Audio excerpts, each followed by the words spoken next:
அரபியில் ரெண்டு வார்த்தைகள் பயன்படுத்துவாங்க. ஒன்று இஸ்ராஃப், இன்னொன்று தப்தீர் என்கிற ஒரு வார்த்தை. இஸ்ராஃப்ங்கிறது என்ன, தப்தீர்ங்கிறது என்ன, ரெண்டும் வீண் விரயத்துக்கு சொல்லக்கூடிய வார்த்தைகள் தான்.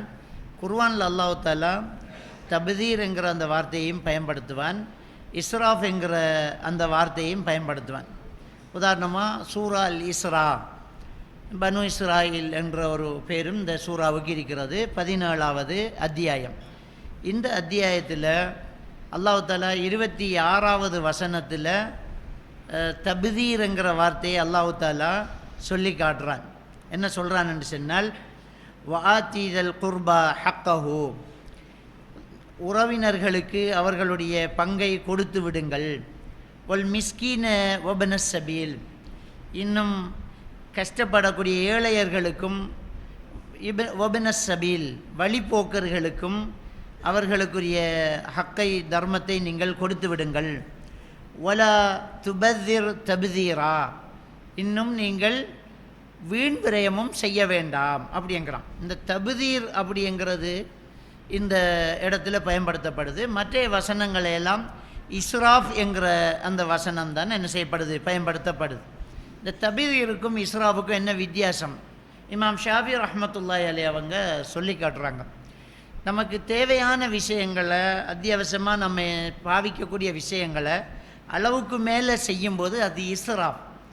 தேவையில்லாத விஷயங்களையும் பாவமான காரியங்களையும் நம்ம வீணாக செய்யும்போது அது தப்தீர் அப்படிங்கிற அந்த விளக்கத்தை என்ன செய்கிறாங்க, சொல்லி காட்டுறாங்க.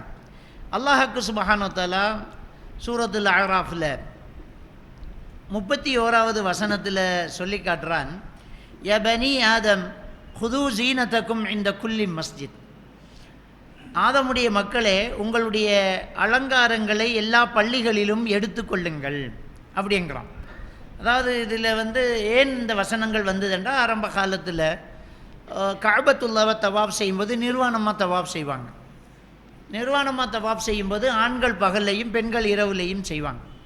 அதுக்கு ஒரு காரணம் சொல்லுவாங்க அவங்க. என்ன காரணம்னா, இதுக்கு அல்லாஹ்வுடைய புனிதமான ஒரு இடம் இது. இந்த இடத்த தவாப் செய்யும்போது நம்முடைய உடம்பில் ஹராமான சம்பாத்தியங்கள் இருக்கக்கூடாது.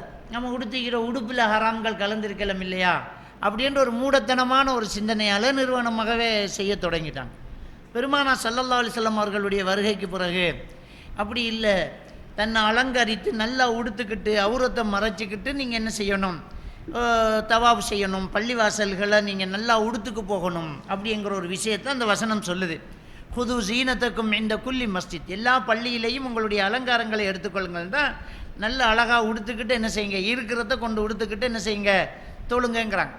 இதில் ஜாபிர் ரலியல்லாஹு தஆலா அவங்க என்ன செய்கிறாங்கன்னு சொன்னால், ஒரே உடுப்பு, ஒரு வேட்டி, பெரிய வேட்டியை எடுத்து இப்படி சுற்றி ஒரு தொங்கலை அந்த தோளில் பின்பக்கமாக எடுத்து, மற்ற துண்டை எடுத்து இடது பக்கமாக இருக்கிறத வலது பக்கமாக எடுத்து பிடரியில் அதை கட்டிக்கிட்டு ஒத்த துண்டோட பள்ளிவாசலில் தொழுகிறாங்க. புகாரியில் வரக்கூடிய ஹதீத். அப்போ சஹாபாக்கள் கேட்குறாங்க, என்ன ஒத்த உடுப்போட தொழுகிறீங்க, ஒரு உடுப்போட தொழுகிறீங்க அப்படின்னு. அப்போ நபிகள் நான் ஸல்லல்லாஹு அலைஹி வஸல்லம் அவருடைய காலத்தில் எங்களுக்கிட்ட யாருக்கிட்ட 2 உடுப்பு இருந்துச்சு, ஒத்த உடுப்போட தான் தொழுதோம், அதை உங்களுக்கு காட்டணுங்கிறது தான் அப்படி தொழுதேன் என்று ஜாபிர் அலியை தான் சொல்கிறாங்க. அப்போ இல்லாத நேரத்தில், உடுக்கிறதுக்கு உடுப்பு இல்லாத நேரத்தில் என்ன செய்கிறாங்க, இருக்கிறத திருப்தியாக உடுத்துக்குவாங்க. அன்றைய காலகட்டத்தில் சஹாபாக்களுடைய ஆடைகள் வறுமையின் காரணமாக, வசதி இல்லாதனால கொஞ்சமாக தான் இருந்துச்சு, ஒரு வேட்டி மட்டும்தான், அதை தான் மேலே தோலை போட்டு கட்டிக்கிட்டு இருப்பாங்க. இப்போ தொழுகையில் பெண்கள் பின்னுக்கு இருப்பாங்க, ஆண்கள் முன்னாடி இருப்பாங்க. இப்படி திரையெல்லாம் இல்லை, பெண்கள் பின்னால் தொழுவாங்க, ஆண்கள் முன்னால் தொழுவாங்க. நபிகள் நாயகம் ஸல்லல்லாஹு அலைஹி வஸல்லம் அவங்க தொழுகை நடத்துறதுக்கு முன்னாடி பெண்களுக்கு சொல்லுவாங்க, சுஜூதில் இருந்து தக்பீருக்கு நான் நிலைக்கு அல்லாஹு அக்பர்ன்னு சொன்னதுமே ஆண்களெல்லாம் எழுந்து நின்று தக்பீர் கட்டி கொஞ்ச நேரத்துக்கு பின்னாடி தான் நீங்கள் சுஜூதிலேருந்து தலையை கிளப்பணும் என்று பெண்களுக்கு சொல்லியிருக்கிறாங்க. ஏன் அதை சொல்கிறாங்கன்னா, ஆண்களுடைய ஆடைகள் அவ்வளவு குறைவாக இருக்கும். அவங்க சுஜூதில் இருந்து எழும்பும்போது அவங்களுடைய அந்த சின்ன ஆடைகளால் அவங்களுடைய தொடைகள் தெரியும், அவுரத்து தெரியும். அதனால் அவங்க எழுந்து நின்று தன்னுடைய ஆடையை சரியாக்கும் வரைக்கும் பெண்கள் தலையை கிளப்பாதீங்க அப்படி என்று சொல்லக்கூடிய அளவுக்கு அன்றைய காலகட்டத்தில் மக்கள்கிட்ட ஆடை இருந்துச்சு. அப்போ ஹுது ஜீனத்துக்கும் இந்த குல்லி மஸ்ஜிதின், எல்லா பள்ளியிலையும் உங்களுடைய அலங்காரங்களை ஆடைகளை எடுத்துக்கொள்ளுங்க, அலங்காரங்களை எடுத்துக்கொள்ளுங்கள் என்றால் இருப்பதில் நல்ல உடுப்பை உடுத்துக்கிட்டு நம்ம தொழணும் அப்படிங்கிறத சொல்லிட்டு ஓ குலு ஒஷரபு ஒலா துசிரிஃபு, நீங்கள் உண்ணுங்க பருகுங்க, ஆனால் வீண் விரயம் செய்யாதீங்க. இதை சொல்லிட்டு அல்லாஹ் தாலா சொல்லலாம், இன்னஹு லா யுஹிப்புல் முஸ்ரிஃபீன், நிச்சயமாக அல்லாஹ் வீண் விரயம் செய்கிறவர்களை நேசிக்க மாட்டான் அப்படின்ற அல்லாஹ் சுப்ஹானஹு வ தஆலா சொல்கிறான். இது சூரா அல் அராஃபினுடைய 31வது வசனம். இதுக்கு முன்னாடி பார்த்த நம்ம சூரா அன்ஆம் 141வது வசனத்திலேயும் வலா துஸ்ரிஃபு இன்னஹு லா யுஹிப்புல் முஸ்ரிஃபீன்ங்கிறான். நீங்கள் வீண் விரயம் செய்ய வேண்டாம், நிச்சயமாக அல்லாஹ் தாலா வீண் விரயம் செய்கிறவர்களை நேசிக்க மாட்டான் அப்படி என்று அல்லாஹ் தாலா என்னறான் சொல்லி காட்டுறான். அப்போ வீண் விரயம்ங்கிறது நம்முடைய உணவில் குடிக்கிறதுல நீங்கள் நல்லா உண்ணுங்க பருகுங்க, வீண் விரயம் செய்யாதீங்க அப்படிங்கிறாங்க. இப்போ அந்த வீண் விரயம்ங்கிறது என்ன அப்படிங்கிறது, நமக்கு தேவையை விட நம்ம அதிகமாக சமைக்கிறதோ, அதிகமாக நம்ம ஆர்டர் பண்ணுறது. சிலர் ஹோட்டலில் ஆர்டர் பண்ணுவாங்க, அவங்களுடைய கண் பசிக்கு ஆர்டர் பண்ணிடுவாங்க, அதுக்கு மேலே அவங்களுக்கு சாப்பிடே நான் போவோம், அப்படியே போட்டுட்டு போகிறாங்க. அநியாயம் அது. அதை யாருக்காவது கொடுக்கலாம், அதை இன்னொருத்தர் வாங்கலாம். அப்போ நீங்கள் தான் எல்லாத்துக்கும் காசை கொடுத்தாலும் அந்த உணவு வீணாக போகுது. அப்போ வீண் விரயம் என்ன செய்யக்கூடாது, செய்யக்கூடாது. இது எது குடிக்கிறதாக இருந்தாலும். இன்றைய காலகட்டங்களில் இஃப்தாருக்கு எல்லோரும் என்ன செய்வாங்க, குடும்பங்களை எல்லாம் கூப்பிட்டு இஃப்தார் செய்வாங்க. இப்போ ஒரு பெருமைக்காக அதை செய்கிறது. வரக்கூடியவங்களுக்கு இஃப்தாருக்கு தேவையான அளவுக்கு உணவுகளை கொடுத்து கஞ்சை வச்சு ஈச்சம்பழத்தை வச்சு ஒரு சாப்பாட்டை வச்சு இஃப்தார் செய்யணும். இப்போ என்னன்னா, நான் கொஞ்சம் வித்தியாசமாக விதமாக நிறைய பொருள் வைக்கணும், நிறைய பழங்கள் வைக்கணும் அப்படி என்று சொல்லி நான் ஒவ்வொருத்தருடைய நினப்பும் இருக்குது. இப்போ இந்த உணவை வீண் விரயம் செஞ்சுக்கிட்டு இருக்கிறோம். இஃப்தாருக்கு அப்படியே மட வைக்கிறது, ஒரு 4 வகையான பழங்கள், உரப்பு வகைகள், கஞ்சி, இப்படி நிறைய அப்படியே வச்சோன்னா அவங்க எது சாப்பிட்றது, 2 அப்படி எடுத்தோன்னா அவங்களுடைய வயிறு நிரம்பிடும். அப்படியே கூட்டி அள்ளி என்ன செய்வாங்க, அப்படியே தூக்கி போட்டுட்டு போயிட்டே இருப்பாங்க. அப்போ இது ஒரு வீண் விரயம். அந்த பணத்தை நம்ம இன்னொரு ஏழை கொடுத்துடலாம். சாப்பாட்டுக்கு வழி இல்லாமல் எவ்வளோ பேர் இருப்பாங்க, ஏழைகள் இருப்பாங்க. கறியை வாங்கி கொடுக்கலாம், அரிசி வாங்கி கொடுக்கலாம், அவங்க வச்சிருந்து அதை சாப்பிடுவாங்க. அப்போ வீணாக அதை நம்ம என்ன செய்யக்கூடாது, செய்யக்கூடாது. இப்போ ஒரு புது கலாச்சாரம் என்னெல்லாம் புதுசாக வந்துக்கிட்டே இருக்குது. அந்த கெட்டுக்கெதர்ங்கிற ஒரு ஒரு புதிய நோய் வந்துச்சு. ஒரு காலத்தில் நம்ம 98ல் ஓலவல் எடுத்த பெச்சு ஒன்று செய்கிறதுன்ற ஒரு ஒரு ஒரு பைத்தியம் வந்துச்சு. இந்த ஸ்கூலில் படித்தவங்க திரும்ப ஸ்கூலில் எடுத்துக்கிட்டு ஸ்கூலுக்கு போகிறது, அதில் ஆண் பெண் கலப்பெல்லாம் வந்துச்சு. இது போய் இப்போ புதுசாக ஒன்று வந்திருக்கு. என்ன, குடும்பத்தில் உள்ளவங்கள்லாம் சேர்த்து ஒரு விரிப்பை விரிச்சிட்டு எல்லாரும் ஆளுக்கு ஒரு வகை பழக்கங்களை வெட்டி பழத்தை போட்டு வச்சுட்டு வளைச்சிருந்து சாப்பிட்றது. அதுக்கு என்னமோ பேர் வச்சிருக்கிறாங்க. பழத்தை வச்சு வெட்டி போட்டுக்கிட்டு அதை சாப்பிட்றாங்க. எல்லா வகையான பழத்தையும் கொட்டுவாங்க. ஒரு படங்கள் ஒரு பெரிய விரிப்பில் ஒரு சுப்ராவில் எல்லா பழத்தையும் வெட்டி போடுவாங்க. அதில் புளிக்கிறது இனிக்கிறது எல்லாத்தையும் போட்டு அதில் போட்டு அப்படியே வச்சுட்டு சாப்பிட்றது நோக்கம் இல்லை. அவங்க ஒரு வீடியோ ஃபேஸ்புக்கில் போடணும், அவ்வளோதான். அந்த பழங்களை எல்லாம் போட்டு ஒரு வீடியோ போடணும். ஆளுக்கு 2 துண்டு பழம் சாப்பிடுவாங்க, மிச்சம்லாம் வெட்டி பழம் விற்கிற விலைகளுக்கு அந்த காசை எவ்வளோ இந்த தர்மங்கள் செய்யலாம். மதரசாக்கள் பள்ளி வாசல்கள் எல்லாம் இன்றைக்கி நிர்வாகத்தை செஞ்சுட்டு போக முடியாமல் அவதிப்பட்டுக்கிட்டு இருக்குது. மார்க்கத்தை கற்றுக் கொடுக்கக்கூடிய அந்த மதரசாக்களை உஸ்தாதுமாருக்கு சம்பளம் கொடுக்கறதுக்கு இல்லை, பிள்ளைகளுக்கு சாப்பாடு கொடுக்கறதுக்கு இல்லை, நிர்வாகத்தை கொண்டு போகணும், ரொம்ப கஷ்டப்பட்டுக்கிட்டு இருக்குதுகள். பள்ளி வாசல்களை கொண்டு வரத்துக்கு கெஞ்ச வேண்டி இருக்குது. ஒவ்வொரு ஜும்மாவிலையும் கெஞ்சிரும், இந்த பள்ளி வாசலுக்காக நிர்வாக செலவுக்காக கொடுங்கண்டு. அதுக்கு ஒரு 1000 ரூபாவை போகிறதுக்கு மனசு வருதில்லை. பழங்களை வெட்டி போட்டு சும்மா படங்களை போட்டு தூக்கி வீசிட்டு இருக்கிறோம், வீண் விரயம் செஞ்சுக்கிட்டு இருக்கிறோம்.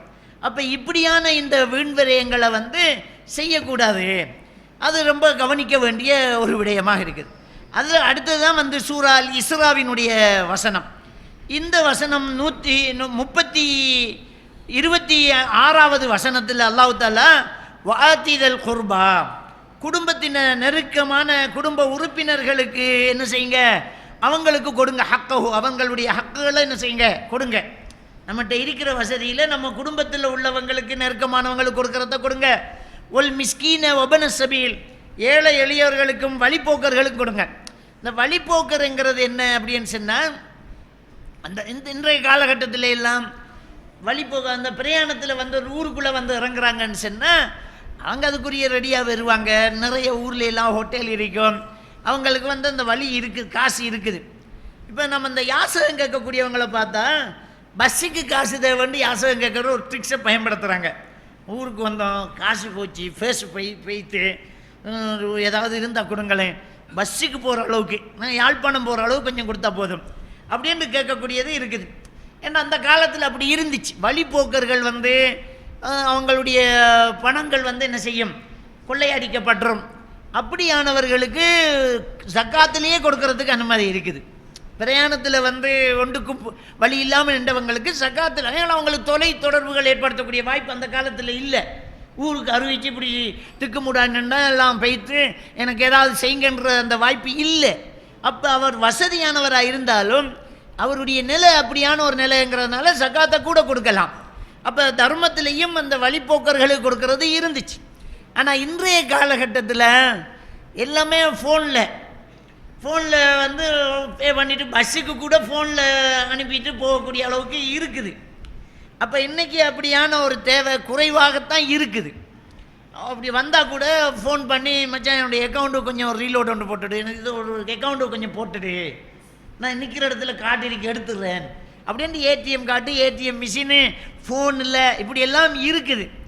அப்படியும் இல்லாமல் நிற்கதியான ஒரு நிலையில் இருக்கிறது, ஏழையாக இருக்கிறவர்கிட்ட அந்த ஃபோன் வசதி இல்லை, படிப்பறிவு இல்லை, பேங்க் பேலன்ஸ் பேங்க் இல்லை, ஒன்றும் இல்லை, அப்படியான ஒரு நிலையில் ஒருத்தர் இருந்தால் அவருக்கு கொடுக்க வேண்டிய ஒரு கட்டாயம் அந்த ஊர்வாசிகளுக்கு இருக்குது. அதை கொடுங்க. ஒலா துபதிர் தபதீரா, வீணாக செலவு செய்ய வேண்டாம் அப்படிங்கிற விஷயத்தை அல்லாஹ் தஆலா சொல்லி காட்டுறான். இன்னல் முபத்திரீன கானு இஹ்வான ஷைத்தான், நிச்சயமாக அந்த வீணாக செலவு செய்கிறவர்கள், இந்த தபதீருங்கிற அந்த வார்த்தையை சொல்கிறான். அதாவது தேவையில்லாத ஒன்றுக்கு போட்டு செலவழிக்கிறது, பாவத்துக்கு போட்டு செலவழிக்கிறது, இப்படி செலவு செய்கிறவங்க ஷைத்தானுடைய சகோதரர்களாக இருக்கிறாங்க. அப்படி அல்லாஹ் தஆலா சொல்லிட்டு என்ன சொல்கிறான்னு சொன்னால், ஒகான ஷைத்தானுலி ரப்பிஹி கஃபூரா, இந்த ஷைத்தான் தன்னுடைய இரட்சகனை நிராகரித்தவனாக இருக்கிறான் அப்படிங்கிறாங்க. அப்போ இந்த தபதீருங்கிறது இப்போ நம்ம சாப்பிட்றத கொஞ்சம் கூடுதலாக செலவழித்தா இஸ்ராஃப், விளங்கிட்டா? இது தபதீருங்கிறது அடிப்படையில் அது தேவையே இல்லை, அதையே கொஞ்சம் வீணாக செய்கிறது. இப்போ இந்த பள்ளிவாசலில் நோன்பு வந்துட்டா என்ன செய்வாங்கன்னு சொன்னால் கூரைக்கெல்லாம் பல்பு போடுவாங்க, தேவையே இல்லாது, அது தபதீர். கூரைக்கு பல்பு போடுவாங்க, அலங்கார பந்தலே போட்டுருவாங்க. சும்மா தான் இருந்துச்சு பள்ளி, அதுக்கு முன்னே போட்ட வெளிச்சத்தில் பைக்கெல்லாம் மனுஷன் முட்டையும் இல்லை, குருட்டுத்தனமாக கொண்டே விளையும் இல்லை, நல்லா தான் வந்தான். இப்போ இந்த பள்ளி வாசலுக்கு என்ன செய்யணும்னா லைட்டு பந்தல் போட்டிருக்காங்க, கேட்டில் இருந்து பந்தல், கூரைக்கு பந்தல், அந்த டோமுக்கு பந்தல், எல்லாமே லைட். தூரத்துலேருந்து பார்த்தா பள்ளியே மினுங்கிக்கிட்டு இருக்குது. இது யார் பணம்? யாருடைய? பொதுமக்களுடைய பணம். பள்ளி தலைவர் சொந்த காசில் போகிறாரா? போட்டாலே அது வீண் விரயம் தான், தபதீர் தான். பள்ளி தலைவர் செஞ்சாலே அது வீணானது, தபதீர். அல்லாஹ் குர்ஆனில் எச்சரிக்கிறான்.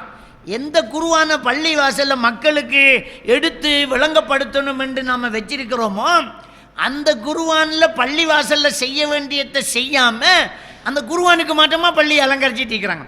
அப்போ தேவையில்லாத பல்பை போட்டு வைக்கிறது. அப்போ சில வீடுகளை என்ன செய்வாங்க, குடிபூர்றதுக்கு தேவையில்லாத ஒரு லைட்டை போட்டு வச்சுருக்காங்க. கூரையை 4 கூரையை கட்டி அந்த கூரைக்கு மேலே அங்கே டிசைனை 4 பேருக்கு காட்டணுமா, அவ்வளோதான். தேவையில்லாத கூரையெல்லாம் அடித்து அங்கே லைட்டை போட்டு கரண்ட் பில்லு கட்டிட்டு இருக்காங்க. அந்த லைட் வெளிச்சத்தில் அந்த இடத்துல ஒருத்தர் போய் தூங்குறது இல்லை. அந்த ரோட்டில் போகிறவங்க திரும்பி பார்க்கும்போது தெரியணுமா, அப்படியே ஃபுல்லாக லைட்டு, அதுவும் ஓடிக்கிட்டே இருக்குமா பல்பு. இதெல்லாம் தபதீர், தேவையில்லாமல் இந்த ஃபங்க்ஷனுகளுக்கு செலவழிக்கிறது. இப்போ ஒரு ஹோலை புக் பண்ணி ஒரு ஒரு ஒலிமா கொடுக்குறோம், வீட்டில் இடம் போதாது, வீடுக்குள்ள சின்ன சின்ன வீடுகளை கட்டிக்கிறோம், கதிரை போட முடியாது. 5-10 பேருக்கு வீட்டில் சாப்பாடு எடுக்கலாம், 100 பேருக்கு 500 பேருக்கு 1000 பேருக்கு சாப்பாடு எடுக்க முடியாது. ஹோலை புக் பண்ணுறோம், சரி ஹோலை புக் பண்ணால் சாப்பாட்டை கொடுத்துட்டு போங்க. அதை போட்டு அலங்கரித்து அதில் ஒரு த்ரௌன்னு வச்சு அதில் என்ன சினோ கொட்டுற மாதிரி என்ன அதுக்கு ஒரு இதை கொண்டு வந்து சினோவை அடிக்கிறது, ஸ்டார்களை அடிக்கிறது, பளபளப்புகளை போடுறது, இப்படி பட்டாசு கொளுத்துறது, இதெல்லாம் தபதீர். இதெல்லாம் தேவையில்லாமல் செலவழிக்கிறது, பாவத்துக்கு செலவழிக்கிறது தபுதீரு. அப்போ இந்த அது பள்ளிவாசலுக்கு என்ன செய்கிறாங்க, இன்றைக்கு நோன்பு வந்துட்டா தேவையில்லாத பல்புகளை போடுறாங்க. பள்ளிக்கு பெயிண்ட் அடிங்க, சுத்தப்படுத்துங்க, பள்ளிக்கு தேவையானதை செய்யுங்க. தேவையில்லாமல் ஒன்றை செய்யும்போது என்ன செய்யுதுன்னு சொன்னால் அது வீண் விரயமாக என்ன செய்யுது, தபுதீராக போகுது. அப்படி செஞ்சால் அவங்க ஷைத்தானுடைய சகோதரர்கள். ஷைத்தான் இறைவனை நிராகரித்தவன், அவனுக்கு சகோதரர்களாக இருக்க போறீங்களா நீங்கள்? அப்படிங்கிற விஷயத்தை அல்லாஹ்க்கு சுப்ஹானஹு வ தஆலா சூரா அராஃபினுடைய 31, 32வது வசனத்தில் அல்லாஹ் தஆலா சொல்லி காட்டுறதை நாங்கள் பார்க்கலாம். அதே மாதிரி அந்த சூரா இஸ்ராவினுடைய 26, 27வது வசனத்தில் அந்த தபீதரை பற்றி சொல்கிறத நாங்கள் பார்க்கலாம். அடுத்தது நாங்கள் பார்க்கலாம் சூரத்துல் ஃபுர்கான். இந்த ஃபுர்கானில் 67வது வசனம், அதில் அல்லாஹ் தஆலா சொல்கிறான், வல்லதீன இதா அன்ஃபகு லம் யுஸ்ரிஃபு வலம் யக்துரு வகான பைன ذلك கவாமா. அல்லாஹ் தஆலா சொல்கிறான், அவர்கள் தர்மம் செய்தால், குடும்பங்களுக்கு செலவு செய்தால் வீண் விரயம் செய்ய மாட்டார்கள். நல்லடியார்களை, சொர்க்கவாதிகளை பற்றி அல்லாஹ் தஆலா சொல்கிறான். உண்மையான அந்த இறை விசுவாசிகளை சொல்லும்போது வல்லதீன இதா அன்ஃபகு லம் யுஸ்ரிஃபு, அவங்க செலவு செய்தால், குடும்பத்துக்காக கொடுத்தால் அல்லது தர்மம் செய்தால் வீண் விரயமாக கொடுக்க மாட்டாங்க. வீணாக எது கொடுக்கறது, வீண் விரயம் செய்ய மாட்டாங்க. அதே நேரம் வலம் யக்துரு, உலோவித்தனமும் காட்ட மாட்டாங்க, கொடுக்கக்குள்ள கஞ்சத்தனமும் காட்ட மாட்டாங்க. அப்போ ரெண்டுக்கு நடுவில் இருப்பாங்க. ஒக்கான பைன ذلك கவாமா, இரண்டுக்கும் மத்தியில் நடுநிலையாக நடந்து கொள்வார்கள்ங்கிறாங்க. இப்போ வீண் விரயம் செய்யக்கூடாது அப்படிங்கிறதுக்காக ரொம்ப கஞ்சத்தனமும் காட்டிக்கிட்டு போகக்கூடாது. ரொம்ப கஞ்சத்தனம் காட்டினா அது இன்னொரு பெரிய ஒரு அழிவைத்தான் நமக்கு என்ன செஞ்சிடும், கொண்டு வந்துடும். அப்போ வீண் விரயமும் செய்யக்கூடாது, கஞ்சத்தனமும் காட்டக்கூடாது, இரண்டுக்கும் நடுநிலையாக நடந்து கொள்ள வேண்டும் அப்படிங்கிறாங்க. அப்போ ஒரு விருந்து கொடுக்குறோன்னா அது வீண் விரயம் இல்லாமல் நம்ம கொடுத்துக்கிட்டே இருக்கிறோம். அப்படி கொடுத்துக்கிட்டு இருக்கும்போது சரி, இப்போ என்ன செய்யறோன்னா அதை பெருமைக்கு கொடுத்த போது வீண் விரயம் பெறும். இன்னொன்று கஞ்சத்தனம் காட்டுவாங்க, விருந்து கண்டு கூப்பிட்றாங்க, ஒன்றும் இல்லாமல் போய்த்தரும். விருந்து கண்டு கூப்பிட்டு கஞ்சத்தனம் காட்டி வந்தவங்களுக்கு திருப்தி இல்லாமல் போய் இடையில திரும்பி போகிற ஒரு நிலை வந்துடப்படாது. அப்போ கஞ்சத்தனமும் காட்டக்கூடாது, வீணாகவும் செலவு செய்யக்கூடாது அப்படிங்கிற விஷயத்தை இதில் நாங்கள் பார்க்கலாம். அதே மாதிரி அதே சூரா அல் இஸ்ரா 29வது வசனத்தில் அல்லாஹ் தஆலா சொல்லி காட்டுறான், வலா தஜ்அல் யதக மக்லூலத்தன் இலா உனுகிக, உன்னுடைய கையை உலோபித்தனத்தால் உன் கழுத்தில் கட்டப்பட்டதை போல ஆக்கிடாத. விளங்கிட்டா? எப்போவுமே கொடுக்காம உலோபித்தனமாக இருந்துடக்கூடாது. ஒழுங்கா பிள்ளைகளுக்கும் கொடுக்கறதில்ல, வீட்டுக்கும் கொடுக்கறதில்ல, செலவுக்கு கொடுக்கறதில்ல, அவனும் ஒழுங்கா திங்கிறதும் இல்லை, உடுக்கிறதும் இல்லை. நல்ல வசதி இருக்கும், ஒழுங்கான சேட்டு வண்டி போட மாட்டான். நல்ல வசதி இருக்கும், ஒழுங்கான வாகனத்தை எடுத்து ஓட மாட்டான். நல்ல வசதி இருக்கும், அவன் வசதிக்கு ஏற்ற மாதிரி ஒழுங்கான வாகனம் இல்லை, அப்படியே இருப்பான். இப்போ நபிகள் நாயகம் ஸல்லல்லாஹு அலைஹி வஸல்லம் அவங்க பெருமையை பற்றி சொல்கிறாங்க. பெருமை அடிக்கக்கூடியவர்களுக்கு அல்லாஹ் நாளை மறுமையில் ஏடெடுத்தும் பார்க்க மாட்டான்னு தடுக்கிறாங்க, பெருமை அடிக்கக்கூடாதுங்கிறாங்க. அப்போ ஒரு நபி தோழர் கேட்குறாரு, யா ரசூலல்லாஹ், ஒருத்தர் தன்னுடைய ஆடை நல்லா இருக்கணும்னு உடுக்கிறாரு, தன் செருப்பு நல்லா இருக்கணும்னு செருப்பு வாங்கி போகிறாரு, இது பெருமையா அப்படின்னு கேட்குறாங்க. அப்போ பெருமானார் ஸல்லல்லாஹு அலைஹி வஸல்லம் அவங்க சொல்கிறாங்க, அது பெருமை இல்லை. அல் கிப்ரு பத்ருல் ஹக்கு வகமுத்துன் நாஸ், பெருமைங்கிறது உண்மையை மறைக்கிறது, அடுத்தவனை கேவலமாக நினைக்கிறது தான் பெருமை. முன்னால் இருக்கிறவர் நம்மளை விட படிப்பறிவு இல்லாதவராக இருக்கலாம், நம்மளை விட வசதி இல்லாதவர் இருக்கலாம், அந்த மனுஷனை மதிக்கணும். மதிக்காட்டி பெருமை இருக்கின்ற அர்த்தம், பெரிய ஆளக்கா, இவெல்லாம் பெரிய ஆக்களா, இவங்கெல்லாம் நமக்கு முன்னாடி இப்படி நிற்கலாமா? அப்போ அடுத்தவனை மதிக்கலாமே, மதிக்கலாட்டி அவன்கிட்ட பெருமை இருக்கு. அவன் எவ்வளோ பெரிய ஆளாக இருந்தாலும் சரி, மனுஷன் என்று மதிக்கணும். அடுத்தது உண்மையை மறைக்கிறது. இப்போ உண்மையை மறைக்கிறேன்டாண்ணா, நான் ஒரு தவறு செஞ்சிட்டேன், ஒரு ஒரு ஒரு ஒரு ஒரு பிள்ளையான ஒரு 10 ரூபாவை கொடுத்துட்டேன், நீங்கள் மௌலவி அப்படி செஞ்சிட்டே, ஹதீஸில் அப்படி இல்லையே அப்படின்றோன்னே அப்போ அவமானமாக போகுது. பெருமை இருந்தால் தான் அவமானம் பெறும். பெருமை இல்லாட்டி அல்லாஹே நான் அப்படி செஞ்சுட்டேன்னா அஸ்தக்ஃபிருல்லாஹ் இல்லையா, தவறாக செஞ்சுட்டேன் அப்போ பெருமை இல்லை. அவர் பெரிய ஆலிமாக இருந்து சுட்டி காட்டினது பாமரனாக இருந்தாலும், அப்படியா ஹதீஸில் அப்படி இருக்குதுன்னு நான் தவறாக செஞ்சுட்டேன், நான் இனி பார்த்துக்கிறேன், ஜஸாக்கல்லாஹ் ஹைரான்ட்டு போனால் பெருமை இல்லை. அவர் உண்மையை மறப்பார். எப்படி மறப்பார்? உங்களுக்கெல்லாம் நீங்கள்லாம் எத்தனை கலை படிச்சிருக்கீங்க? 60 கலை படிச்சிருக்கீங்க. குர்ஆனை பற்றி உங்களுக்கு தெரியுமா? உங்களுக்கு குர்ஆன் விளங்குமா? சும்மா கதைக்கிறீங்களே. ஹதீஸை பற்றி தெரியுமா? அதெல்லாம் ஒரு ஹதீஸில் இருக்குதுன்னு மழுப்பிட்டு போகிறார் அவர். அப்போ பத்துருல் ஹக், உண்மையை மறைக்கிறார். அப்போ அதான் பெருமை. சொல்லிட்டு ஸல்லல்லாஹு அலைஹி வஸல்லம் அவங்க சொன்னாங்க, இதா அன்அம அல்லாஹு அலா அப்திஹி நிஅமத்தன் ஃபயுஹிப்பு அயரா அஸர நிஅமத்திஹி அலைஹி. தனக்கு அல்லாஹ் ஒரு அருளை செஞ்சு அந்த அருளின் வெளிப்பாடு அவனிடத்திலிருந்து வெளிப்படுறதை பார்க்குறதுக்கு அல்லாஹ் விரும்புகிறான்றாங்க. எனக்கு அல்லாஹ் தந்த வசதிக்கு ஏற்ற மாதிரி நான் நல்லா உடுக்கிறேன், எனக்கு அல்லாஹ் தந்த வசதிக்கு ஏற்ற மாதிரி நான் செருப்பு வண்டி போட்டுட்டு இருக்கிறேன், எனக்கு அல்லாஹ் தந்த வசதிக்கு நான் ஒரு வாகனம் வச்சுக்கிறேன். இது அல்லாஹ் விரும்புகிறான். எனக்கு நல்லா வசதிக்கும் போது நான் எதுக்கு நடந்து போகணும்? அல்லாஹ் தந்ததுக்கு ஏற்ப நான் உடுத்துக்கிட்டு இருக்கிறேன், நான் செருப்பு வண்டி போட்டிருக்கிறேன். அல்லாஹ் அதை விரும்புகிறான். அவனுடைய வசதிக்கேற்ற மாதிரி அவன் இருக்கிறத அல்லாஹ் விரும்புகிறான். அப்படிங்கிறத நபிகள் நாயம் ஸல்லல்லாஹு அலைஹி வஸல்லம் சொல்கிறாங்க. அப்போ இந்த வசனத்தை பாருங்க, வலா தஜ்அல் யதக மக்லூலத்தன் இலா உனுகிக, சூரத்துல் இஸ்ரா 29வது வசனம். உன்னுடைய கையை உலோபித்தனத்தால் உன் கழுத்தில் கட்டையதாக நீ ஆக்கிவிடாதே. வலா தபுசுதுஹா குல்லல் பஸ்த், நீ அப்படியே மொத்தமாகவும் கையை விரிச்ச கையாகவும் ஆக்கிடாத. ரொம்ப உலோபித்தனம் ஒன்றுக்கும் கொடுக்காம மிச்சமும் பிடிச்சிடாத. நம்ம டாக்டர் சொல்லுவாங்க, பகலந்தைய வைத்தியம் திங்கிறாமன்னு சொல்லுவாங்க. ஒழுங்காக செலவு செய்யாமல் ஒழுங்காக சாப்பிடாம அவன் பழசையெல்லாம் வச்சு தின்று அவன் என்ன கடைசியாக ஹாஸ்பிட்டலுக்கு போகிறான். இப்போ என்ன செய்கிறேன்டா, அவர் 1/2 கிலோ கொச்சிக்காக பண்ணுறது விலை குறைய போகுது, கொச்சிக்காய் கொஞ்சம் தானே தேவை, கடைக்கு பண்ணுற மாதிரி 1 கிலோ கொச்சிக்காக பண்ணுறது வேண்டி விட்ட வச்சுக்குவார். வச்சுட்டு இப்போ இன்றைக்கு சமைக்கிறதுக்கு என்னென்னா அதில் பழ கொச்சிக்காயெல்லாம் எடுக்கிறது, அண்ணா இன்னும் பழுதாகிறதுகளை எடுப்பார், எடுத்து அன்றைக்கு சமைப்பார். அடுத்த அன்றைக்கு திரும்ப கொஞ்சம் பழுதாகிறத எடுப்பார், அடுத்த அன்றைக்கு திரும்ப கொஞ்சம் பழுதாகிறத எடுப்பார். முழுக்க பழுதான தான் அவன் திங்கிறான். 1 கிலோ கொச்சிக்காயை முழுசாக வேண்டித்தான், வேண்டி ஒவ்வொரு நாளும் பழுதாகிறத பார்த்து எடுத்து திண்டுக்கிட்டே இருக்கிறான். இதுதான் பகல் என்ற வேலை. விலை குறைய போகுதுன்னு அண்டைக்கண்டை ஃப்ரெஷ்ஷாக வேண்டி அண்டைக்கண்டை திண்டுட்டு போ. இப்போ பழுதானத்தையே திண்டு கடைசியாக ஒரு வகுத்து வலி வரும், ஹாஸ்பிட்டலுக்கு போய் கொட்டு ஒரு மூடை கொச்சிக்க வேண்டிடலாம். வழங்கிட்டா? அப்போ இந்த கஞ்சத்தனம் காட்டி கழுத்தில் கையை கட்டிடாத, நல்லா திண்டுட்டு போங்க. நல்லது ஃப்ரெஷ்ஷாக வேணுங்க, பழுதல் இல்லாத வேணுங்க, நோய் இல்லாத வேணுங்க, ஆரோக்கியமானதை வேணுங்க, தின்னுட்டு போங்க. அல்லாஹ் அருள் செஞ்சிக்கான், அல்லாஹ் சிறுசுக்கு அளிக்கிறான்.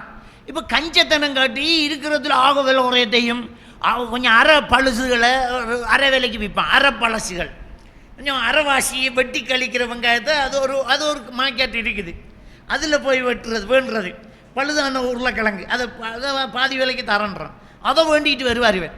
கடைசியில் அவன் ஒழுங்காக தின்றும் இல்லை, ரசமாக தின்றும் இல்லை, கடைசியில் ஹாஸ்பிட்டலுக்கு போய் செலவழிப்பான். அப்போ அல்லாஹ் என்ன சொல்கிறான்னு சொன்னால், உன் கழுத்தில் கையை கட்டிட்டு உலோபித்தனமாக இருக்காத, இன்னும் நீ என்ன செய்ய வேண்டாம், ஒலா தபுசுதுஹா குல்லல் பஸ்த், அப்படியே மொத்தமாக கையை விரிச்சு விட்றாத.